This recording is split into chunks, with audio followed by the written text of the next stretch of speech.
Jesus cleanses the temple. The Passover was near. Pilgrims from every corner of Israel were arriving in Jerusalem for the holy festival. The temple, God's sanctuary, should have been filled with prayer and worship.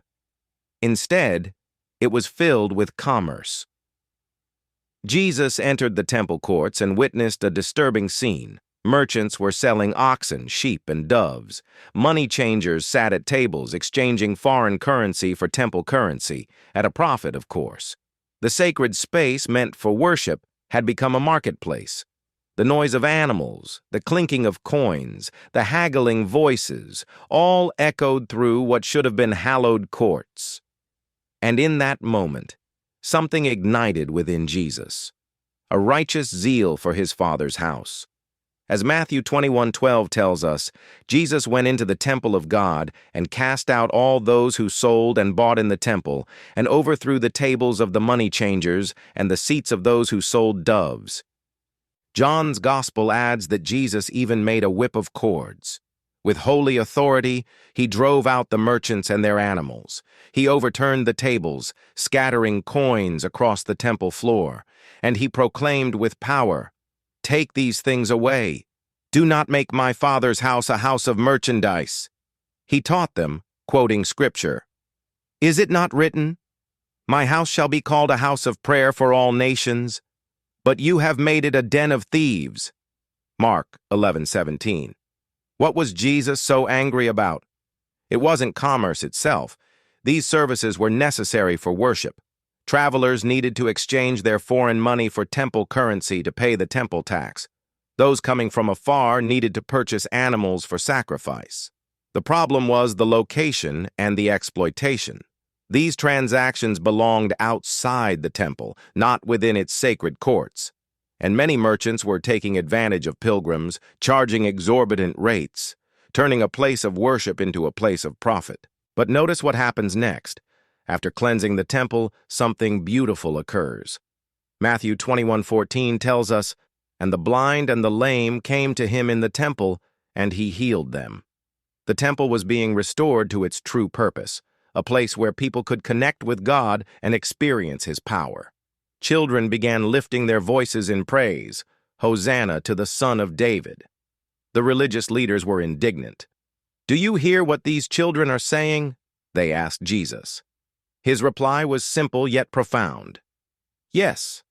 Have you never read, 'Out of the mouth of babes and nursing infants you have perfected praise'?" Matthew 21:16. The contrast is striking. The religious establishment had allowed God's house to become corrupted by commerce, while children recognized and proclaimed Jesus' identity. According to Mark 11:18, the scribes and chief priests sought how they might destroy him, for they feared him, because all the people were astonished at his doctrine. The people were captivated by Jesus' teaching, but the religious authorities felt threatened by his authority and popularity. Some challenged him directly. "What sign do you show us, since you do these things?" Jesus answered, "Destroy this temple, and in 3 days I will raise it up." John 2:19. They scoffed. "It took 46 years to build this temple, and will you raise it up in 3 days?" But as John explains, Jesus wasn't speaking about the physical temple. He was referring to the temple of his body, predicting his death and resurrection. His disciples would only understand this after he rose from the dead. When evening came, Jesus left Jerusalem and went to Bethany, where he spent the night. Matthew 21:17. This powerful moment in Jesus' ministry wasn't just an expression of anger. It was a call to true worship, to purity, to reverence. Jesus cleansed the temple so it might fulfill its divine purpose, to be a house of prayer for all nations. This raises important questions for us today.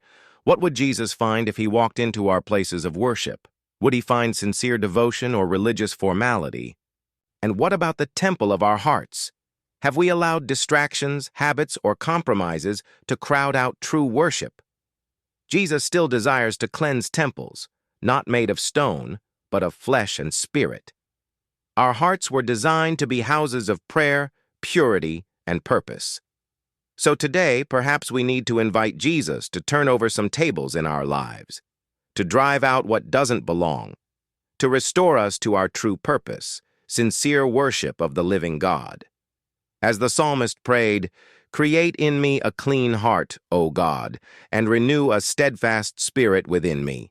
Psalm 51:10.